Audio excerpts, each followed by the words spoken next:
अब सोचो अमेरिका का एक ऐसा फाइटर जेट जिसको कभी भी नहीं गिराया गया हो एंड जिसको रडार पकड़ नहीं सकते, उसको अगर ईरान यहां पर टेक डाउन कर रहा है तो ये अपने आप में कितनी बड़ी बात होगी। अभी जो रुपए की वैल्यू लगातार गिरती चली जा रही है, इसके पीछे बहुत सारे डोमेस्टिक और इंटरनेशनल रीजंस है, लेकिन एक सबसे बड़ा रीजन यहां पर बताया जा रहा है। धुरंधर 2 में कहा गया है कि कांग्रेस के लोग जो है पाकिस्तान से मिले हुए थे, विपक्षी पार्टियों के लोग पाकिस्तान से मिले हुए थे। वॉर के बीचों बीच डोनाल्ड ट्रंप की हालत खराब हो चुकी है और अब ईरान के ऊपर यू टर्न मारने की कोशिश करी जा रही है। ईरान के ऊपर से सैंक्शंस हटाने की बात करी जा रही है, जिसके बारे में आगे चल के हम लोग बात करेंगे। बट एक चीज है जो कम नहीं होके दे रही है और वो है डोनाल्ड ट्रंप की डमनेस। डोनाल्ड ट्रंप ने रिसेंटली एक बात बोली प्रेस कॉन्फ्रेंस में कि ईरान से कोई खतरा नहीं है, हमने ईरान के एयर डिफेंस सिस्टम को खत्म कर दिया है। इनफैक्ट डोनाल्ड ट्रंप ये भी कह रहे हैं कि हमारे को जहां पर फ्लाई करना है हम वहां पर इजीली फ्लाई कर पा रहे हैं। The Navy's gone, their Air Force is gone, their anti-aircraft equipment is gone. We're flying wherever we want, Pete. We have nobody even shooting at us. We are flying wherever we want to. अब ये बोलने के बाद सबसे बुरी बात क्या हो सकती है?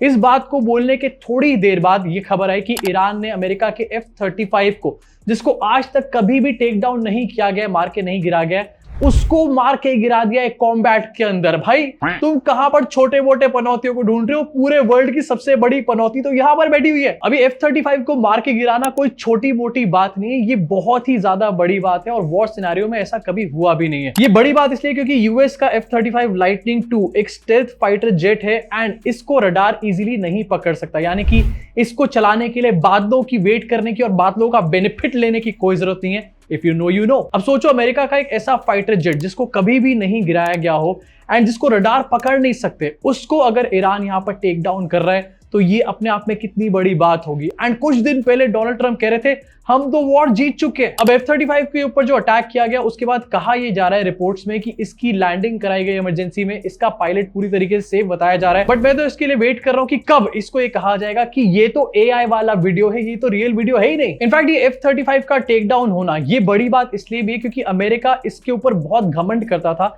एंड ईरान ने ये बात भी बोली कि हमने अमेरिका के घमंड को यहां पर तोड़ने का काम किया। इनफैक्ट ये अमेरिका के डिफेंस मैन्युफैक्चरिंग सिस्टम के लिए एक बहुत बड़ा झटका है। इसके बाद जरा एक बार सोचो कि अमेरिका से फाइटर जेट कौन और क्यों खरीदेगा जब ईरान यहां पर अमेरिका के F-35 को टेक डाउन कर रहा है। सारे में थू हो चुकी है। इनफैक्ट कुछ सालों पुराना स्टेटमेंट आपको दिखाना चाहता हूं। डोनाल्ड ट्रंप ने कहा था कि ये F-35 जो है इनविजिबल है, दुश्मनों के साइड में भी खड़ा होगा तो भी उनको नजर नहीं आएगा। यानी कि इतनी बड़ी बड़ी बातें करी गई थी F-35 को लेकर के और आज वही F-35 जो है वो मौत के घाट उतर चुका है। इनफैक्ट सिर्फ F-35 की यहां पर बात नहीं हो रही है। ब्लूमबर्ग की एक रिपोर्ट है जिसमें बताया गया कि एटलीस्ट 16 यूएस के मिलिट्री एयरक्राफ्ट हैं जो कि अभी तक गिराए जा चुके हैं इस वॉर के अंदर। इसमें 10 रीपर स्ट्राइक ड्रोन्स हैं और उसके अलावा ऐसे आधे दर्जन प्लेन्स और भी हैं जो कि बहुत बुरी तरीके से डैमेज हो चुके हैं या फिर उनका एक्सीडेंट हो चुका है। पिछले 10 महीने से डोनाल्ड ट्रंप ये राग अलाप रहा है कि इंडिया पाकिस्तान का जब कॉन्फ्लिक्ट हुआ तो बहुत सारे जेट्स को मार गिराया एंड कई बार इंडिया की तरफ इशारा करने की कोशिश करी गई, लेकिन आज अमेरिका के खुद 16 जेट जो हैं उनको यहां पर मार गिराया जा चुका है एंड ये ब्लूमबर्ग की रिपोर्ट में सामने आया है।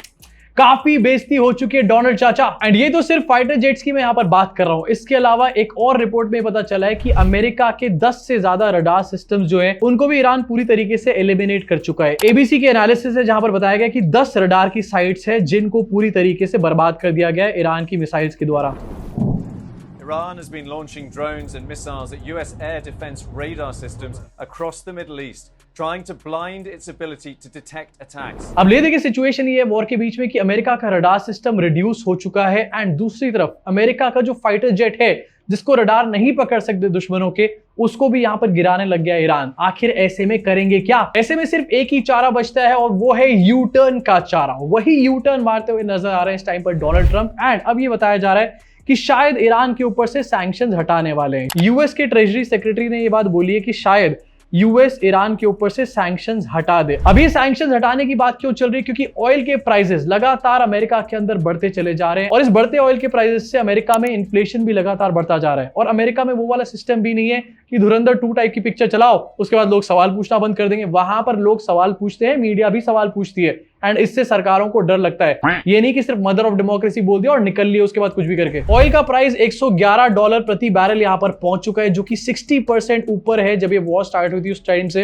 अब सोचो, अगर वॉर के बीच में ईरान के ऊपर से सैंक्शन हटाने की बात करी जा रही है, तो क्या ये एक यू टर्न नहीं है? इनफैक्ट सिर्फ एक यू टर्न ही नहीं है, ये एक बहुत ही बड़ा वाला यू टर्न है। एंड ये साफ दिखाता है कि अमेरिका जो है कैसे घुटने टेक चुका है ईरान के सामने। इनफैक्ट रिसेंटली ईरान के ऊपर कैसे नरम पड़ते जा रहे हैं डोनाल्ड ट्रंप। ईरान के साउथ पास पे इजराइल ने अटैक किया, उसके रिटेलिएशन में ईरान ने बहुत बड़ा अटैक किया एलएनजी की फील्ड्स के ऊपर कतर में और सऊदी अरेबिया के ऑयल फील्ड्स के ऊपर। एंड ये काफी बड़ा अटैक था। एंड इसके बावजूद भी डोनाल्ड ट्रंप जो काफी दिन से काफी एग्रेसिव नजर आ रहे थे, वो इस बात के ऊपर एग्रेशन नहीं दिखा रहे थे, बल्कि ईरान को एक बेनिफिट ऑफ डाउट दे रहे थे। दिस क्लियरली शोज कि डोनाल्ड ट्रंप की सारी हवा यहां पर निकल चुकी है। अब इस पूरे सिनेरियो में स्ट्रेट ऑफ हॉर्मुज का ब्लॉकेड हुआ एंड डोनाल्ड ट्रंप ने यह भी कहा कि भैया सारे देशों को साथ में आना चाहिए स्ट्रेट ऑफ हॉर्मुज को खुलवाने के लिए। इनफैक्ट जापान से भी एक मदद मांगी गई कि आप अपने वॉरशिप भेजो, स्ट्रेट ऑफ हॉर्मुज को खुलवाओ। अब इमेजिन करो, कोई बंदा किसी कंट्री से मदद मांग रहा है तो वो क्या करेगा? उससे हम्बली पेश आएगा। लेकिन नहीं, डोनाल्ड ट्रंप यहां पर ऐसा नहीं कर रहे। डोनाल्ड ट्रंप इसके उल्टे हैं। जापान की प्राइम मिनिस्टर डोनाल्ड ट्रंप से मिलने पहुंची एंड डोनाल्ड ट्रंप उनको बुली कर रहे हैं। यहां पर एक तरफ तुम जापान को बुली कर रहे हो, दूसरी तरफ उससे हेल्प मांग रहे हो। अकल पर ताले पड़ना किसको कहते हैं? इसको कहते हैं। डोनाल्ड ट्रंप और जापान की पीएम की मुलाकात यहां पर हुई। वहां पर एक जर्नलिस्ट ने पूछा कि आपने अटैक करने से पहले अपने जो पार्टनर कंट्रीज है उनको इसके बारे में बताया क्यों नहीं? एंड जापान के बारे में यहां पर बात करी जा रही थी, तो इसके बारे में डोनाल्ड ट्रंप कहते हैं क्योंकि मैं सरप्राइज देना चाहता था, और साथ में ये भी कह दिया कि जापान को तो सरप्राइजेस के बारे में पता ही होगा। हिरोशिमा और नागासाकी की यहां पर बात करी जा रही है। One thing you don't want to signal too much, you know. When we go in, we went in very hard, and we didn't tell anybody about it because we wanted surprise. Who knows better about surprise than Japan? Okay, why didn't you tell me about Pearl Harbor? Okay.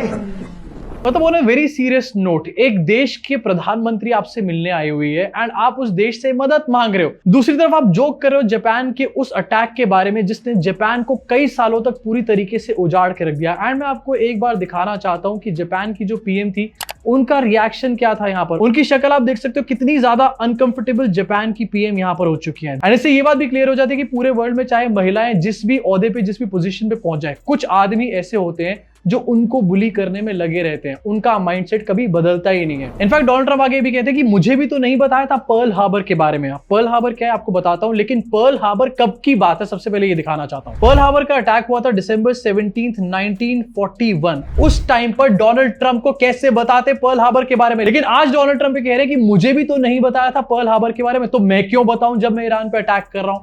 तालियां हो जाए, ये बंदा help मांग रहा था Japan से। भाई अकल का खाली है। अब एक्चुअली पर्ल हार्बर है क्या? पर्ल हार्बर के टाइम पर जापानीज ने यूएस नेवी के ऊपर एक अटैक किया था एंड इस अटैक में यूएस के बहुत सारे सेलर्स जो हैं वो मारे गए थे। लगभग 2500 के आसपास अमेरिकन यहां पर मारे गए थे एंड ये अपने आप में काफी बड़ा अटैक था अमेरिका के ऊपर। इसके ऊपर बकायदा एक फिल्म भी बनी हुई है एंड इसके बाद ही अमेरिका ऑफिशियली वर्ल्ड वॉर 2 का एक पार्ट बन गया था। एंड अब इसी पर्ल हार्बर के अटैक के बारे में यहां पर बातें करी जा रही है। मतलब जिस अटैक का रिटेलिएशन ऑलरेडी तुमने कर दिया था उसको यहां पर कहा जा रहा है कि हमने इसलिए नहीं बताया क्योंकि तुमने पर्ल हार्बर नहीं बताया। इसी साथ आगे बढ़ना चाहता हूं एंड सेम लेवल की डमनेस नेतन्याहू की तरफ से भी हो रही है। नेतन्याहू ने भी स्टेटमेंट दिया और ये कह रहे हैं कि ईरान अब और ज्यादा मिसाइल्स नहीं बना सकता, हम उनकी मिसाइल बनाने की फैसिलिटी को पूरी तरीके से खत्म कर चुके हैं। एंड ये कहने की थोड़ी देर बाद सबसे बुरी बात क्या हो सकती है, ईरान ने फिर से इनके ऊपर अटैक कर दिया। इनफैक्ट हाइफा की जो ऑयल रिफाइनरी है उसके ऊपर बहुत बड़ा अटैक किया गया एंड दूसरी तरफ नेतन्याहू कह रहे हैं कि अब तो वो मिसाइल बना ही नहीं सकते। अरे मिसाइल नहीं बना सकते तो ये कहां से उड़कर के आ रही है? मतलब डोनाल्ड ट्रंप से लेकर नेतन्याहू थोड़े दिन पहले अपने आप को बहुत स्मार्ट दिखा रहे थे, लेकिन अब सबसे बड़े गधे पूरे वर्ल्ड में यही नजर आ रहे हैं। गधों की फौज के ये है कमांडर। अब चाहे दोनों लीडर्स कितने भी बड़े गधे क्यों ना हो, लेकिन सच्चाई ये है कि इसकी कॉस्ट इस टाइम पर पूरा वर्ल्ड पे कर रहा है।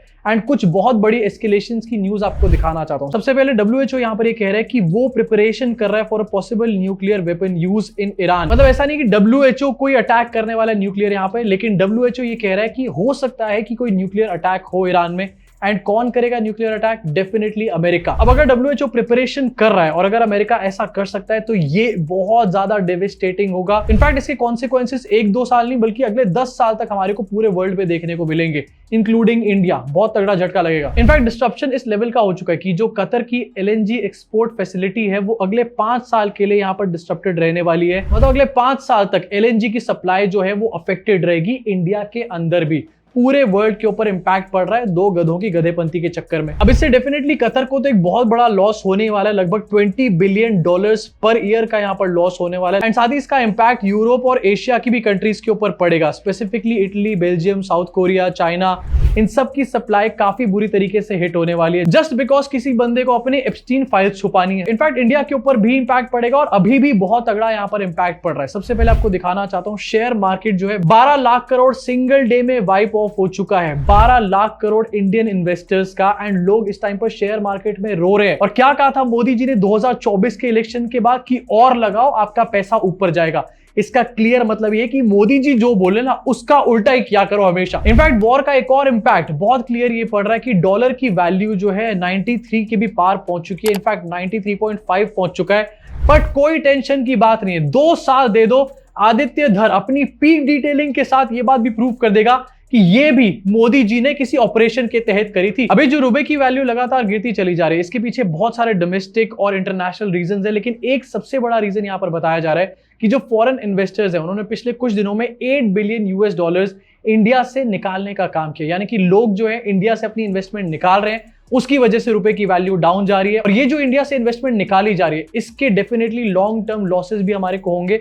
बट कोई बात क्यों करेगा, हम जरा धुरंधर 2 के बारे में बात कर लेते हैं पहले। और अभी तक हम यहाँ पर देख रहे थे कि एलपीजी के दाम बढ़ गए एंड गवर्नमेंट ने कहा था कि हम पेट्रोल वगैरह के दाम नहीं बढ़ाने वाले, लेकिन अब गवर्नमेंट ने पेट्रोल के दाम भी बढ़ा दिए हैं। आपकी स्क्रीन के ऊपर हिंदुस्तान पेट्रोलियम और भारत पेट्रोलियम ने अपने प्रीमियम पेट्रोल के ऊपर 2 से ढाई रुपए तक यहाँ पर पेट्रोल के पैसे इंक्रीज कर दिए हैं। एंड ये कहा जा रहा है कि ये तो प्रीमियम पेट्रोल पे किए गए, नॉर्मल पे थोड़ी ना किए गए। अब बहुत सारे लोग ऐसे हैं, इंक्लूडिंग मी, जो कि पूरे इथेनॉल फियास्को के बाद प्रीमियम पेट्रोल पे शिफ्ट कर चुके थे। मैं भी लगातार अपनी गाड़ी में प्रीमियम पेट्रोल ही डलवाता हूं, XP95 इसको कहा जाता है। एंड इसी के पैसे यहां पर बढ़े हैं। एंड कोई बड़ी बात नहीं, अभी कहा जा रहा है कि नॉर्मल पे तो बढ़ाए नहीं है।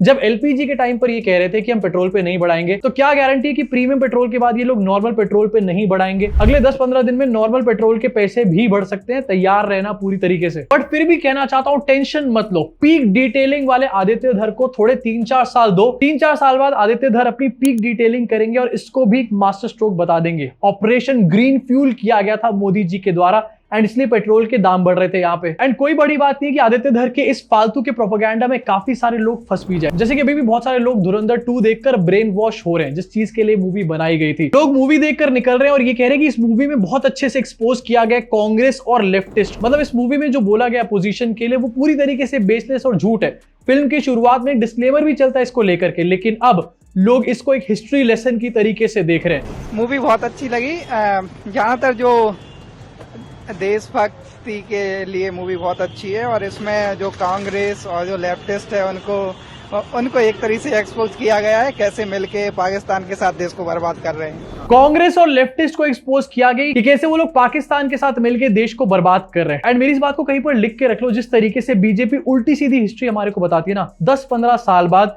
धुरंधर 2 की बातों को लेकर ही कहा जाएगा कि यही एक्चुअल हिस्ट्री थी। ये जो ऑपरेशन ग्रीन लीफ दिखाया गया ना धुरंधर 2 में, और ये कहा गया है कि मास्टर स्ट्रोक था डिमोनेटाइजेशन, आगे चल के बीजेपी के लोग इसको रियल हिस्ट्री बताया करेंगे और धुरंधर 2 को रेफर किया करेंगे। इस तरीके से ब्रेन वॉश किया जाएगा। इनफैक्ट जब से मैंने मूवी देखी ना, एक एक करके मेरे दिमाग में बहुत सारे क्वेश्चन खड़े हो रहे हैं। धुरंधर 2 में कहा गया है कि कांग्रेस के लोग जो है पाकिस्तान से मिले हुए थे, विपक्षी पार्टियों के लोग पाकिस्तान से मिले हुए थे। एंड ये बताया गया कि पिछले 70 साल से पाकिस्तान ही तो कांग्रेस के साथ मिलकर इंडिया की गवर्नमेंट चला रहा था। अब ये एक बहुत बड़ा आरोप है। क्या आदित्य धर इसको साबित कर सकते हैं? पहली चीज। दूसरी चीज, बहुत सारे ऐसे लोग हैं जो कि कांग्रेस के बड़े नेता थे, सरकार में बैठे हुए थे, एंड उसके बाद वही सेम नेता बीजेपी में भी आ गए। तो आदित्य धर क्या कह रहे हैं कि कांग्रेस में जो लोग थे जो पाकिस्तान के साथ मिलकर सरकार चला रहे थे, वो अब बीजेपी में आ चुके हैं। एंड बीजेपी अपनी पार्टी में उन लोगों को ले लेती है जो कि पाकिस्तान से मिले हुए थे एक टाइम पर। क्या ये कहना चाह रहे हैं आदित्य धर? अपनी पीक डिटेलिंग के चक्कर में आदित्य धर की पूरी तरीके से मट्टी पलेत हो चुकी है यहाँ पे। इनफैक्ट ऐसी बहुत सारी छोटी छोटी पार्टीज हैं जहां पर 1 या 2 एमपीज थे जो कि कांग्रेस को यूपी के टाइम पर भी सपोर्ट करती थी एंड अब एनडीए में भी सपोर्ट करती है। एंड इसमें सबसे बड़ी एक पार्टी आपको बताना चाहूंगा, चिराग पासवान की पार्टी है।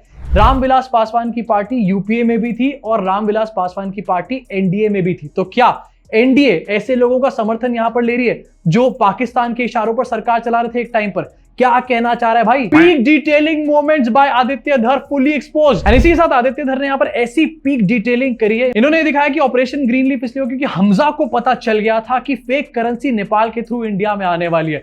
तो भैया उस फेक करेंसी का कंसाइनमेंट पकड़ लेते ना, पूरे देश को डिमोनेटाइजेशन की लाइनों में क्यों खड़ा कर दिया। मतलब अगर मोदी सरकार को ये पता चल गया कि दिवाली के टाइम पर फेक खोया यहां पर मिल रहा है, तो क्या पूरे कंट्री में मिठाई को बैन कर देगी? नहीं ना, उस जगह पर स्पेसिफिकली जाकर खोए के कंसाइनमेंट को पकड़ा जाएगा। पूरे देश में मिठाइयों को तो बैन किया नहीं जाएगा, लेकिन यहां पर पीक डिटेलिंग मोमेंट हो चुके हैं। बहुत अलग तरीके से दिखाया है, बहुत सारी चीजें दिखाई हैं जो जाननी चाहिए लोगों को। यस डेफिनेटली, इसमें बहुत सारी चीजें दिखाई गई जो बहुत लोगों को जाननी चाहिए, खासतौर से बीजेपी के लोगों को जाननी चाहिए, क्योंकि उन्हीं को तो नहीं पता था कि डिमोनेटाइजेशन को जस्टिफाई कैसे करें। अब उनको समझ में आ चुका है, और अभी तक तो आईटी सेल वाले इसके व्हाट्सएप फॉरवर्ड्स भी बना चुके होंगे। इनफैक्ट धुरंधर 2 की सबसे बड़ी मट्टी पलेद यहां पर पता है क्या है, कि बीजेपी आईटी सेल के लोग छोटी छोटी क्लिपिंग्स में इस मूवी को शेयर कर रहे हैं, एंड पूरी मूवी के बारे में अब सबको पता चल चुका है कि भैया मूवी के अंदर है क्या। क्यों? क्योंकि बीजेपी आईटी सेल के लोग 15-15 सेकंड की क्लिपिंग शेयर कर रहे हैं, मूवी देखने की जरूरत ही नहीं। मेरे हिसाब से आदित्य धर को अपने इन क्लेम्स को यहां पर प्रूव करना चाहिए कि लोग इसको एज अ हिस्ट्री चैप्टर देख रहे हैं। भाई ये बहुत इंपॉर्टेंट है, एंड अगर आदित्य धर ऐसा नहीं कर पाते, इसको प्रूव नहीं कर पाते, तो विपक्षी पार्टियों को मिलकर के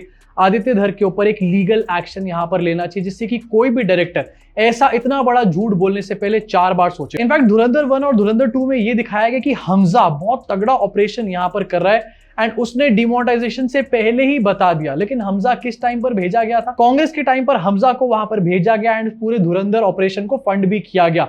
अब ऐसा कोई ऑपरेशन मोदी जी के टाइम पर क्यों नहीं हो रहा? इसमें आदित्य धर ने क्या पीक डिटेलिंग करी है, समझो जरा एक बार। कांग्रेस के टाइम पर धुरंधर जैसे ऑपरेशन चलाए जाते थे, लेकिन आज मोदी जी के टाइम पर ऐसा कुछ भी नहीं हो रहा। इसका सबसे बड़ा एग्जांपल है पुलवामा और पहलगाम का अटैक। मोदी जी की सरकार में क्या कोई भी ऐसा बंदा नहीं है जो धुरंधर बन के जाए और वहां से इंटेल प्रोवाइड कराए, अजीत डोवाल को प्रोवाइड कराए? कांग्रेस के टाइम पर ये सब कुछ हो रहा था, लेकिन मोदी जी के टाइम पर नहीं हो रहा। Peak detailing moments by Aditya Dhar. अब इसके बारे में आपका क्या सोचना है? डोनाल्ड ट्रंप के यू टर्न के बारे में क्या सोचना है? नीचे कमेंट सेक्शन में कमेंट करके बताना। मैंने धुरंधर 2 का एक प्रॉपर रिव्यू भी बनाया, मेरे बॉलीवुड चैनल के ऊपर आपको मिल जाएगा, वहां पर जाके आप देख सकते हो। नीचे आपको लिंक डिस्क्रिप्शन में भी उसका मिल जाएगा। अभी के लिए सिर्फ इतना ही। गोदी मीडिया फालतू की चीजें दिखा रहा है, अगर रियलिटी देखनी है सब्सक्राइब करके बेल आइकन दबा के जरूर जाना।